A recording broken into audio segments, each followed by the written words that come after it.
Macron, c'est moi en mieux, avait dit Nicolas Sarkozy en juin 2017, au moment de l'élection présidentielle. Est-ce qu'il y a quelque chose qui distingue à vos yeux les connivences oligarchiques de Nicolas Sarkozy de celles d'Emmanuel Macron, vous qui avez travaillé sur les deux? Sur les deux.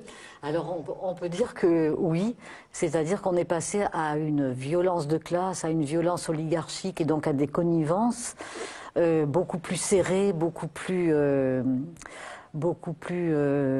ardues, beaucoup plus dans la défense des intérêts de cette oligarchie, avec, on va y revenir certainement, des cadeaux faits aux plus riches tout de suite, très vite et à des niveaux que n'atteignait pas le bouclier fiscal de Nicolas Sarkozy.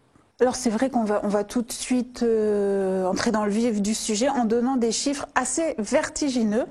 Parce que si Macron ne supporte pas l'étiquette de président des riches, ainsi qu'un article du Canard enchaîné le révélait en octobre 2017, c'est une invention de mes opposants et des commentateurs, avait dit Macron, on va voir que preuve à l'appui, chiffre à l'appui, Emmanuel Macron est bien le président des ultra-riches, ainsi que le dit le titre de votre livre.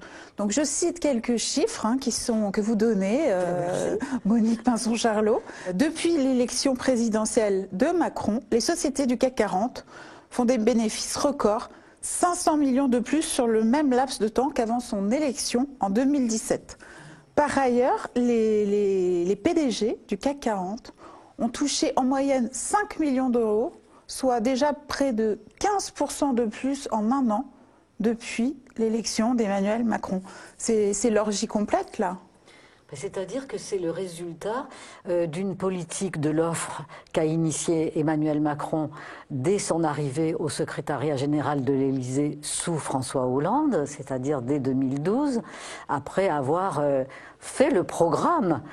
Quand François Hollande était candidat, c'est Emmanuel Macron qui a quand même fait tout le programme économique, tout en étant associé gérant chez Rothschild, le programme économique du candidat Hollande.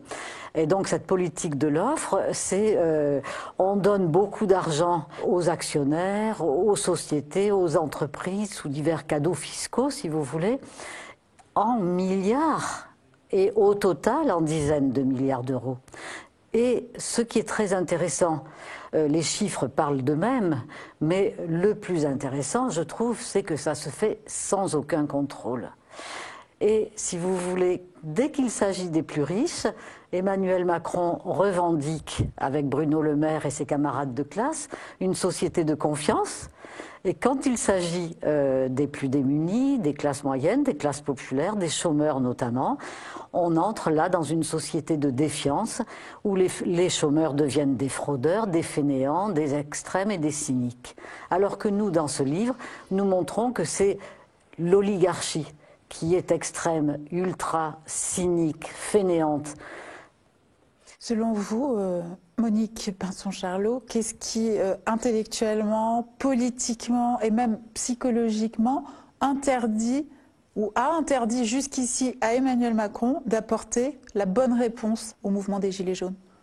Mais c'est parce qu'il est lié. Il a un contrat. Il a des contrats avec tous les oligarques dont on a parlé au cours de cet entretien ou qui sont dans notre livre et dans beaucoup d'autres livres. Il est pieds et poings liés. Il ne peut pas faire, il ne peut pas changer sa politique. Et d'ailleurs, dans le débat qu'il contrôle de bonne main, toutes les mesures prises ne sont pas à l'ordre du jour du débat national et toutes les mesures à venir, les privatisations, l'assurance chômage, les retraites, toutes ces mesures qui vont être à la défaveur des plus démunis sont interdites de débat. Donc voilà, c'est une imposture de plus et il est en parfaite cohérence avec lui-même, que ce soit l'affaire Benalla, que ce soit l'affaire Mimi Marchand, tout ça va dans le même sens, c'est-à-dire il défend une classe sociale mobilisée pour faire valoir ses intérêts et des intérêts qui sont en contradiction très grande avec les arguments qui les fondent. On nous dit toujours que c'est pour faire baisser le chômage, et vous verrez dans notre livre, depuis 1986, tous les cadeaux aux plus riches, le chômage n'a pas bougé.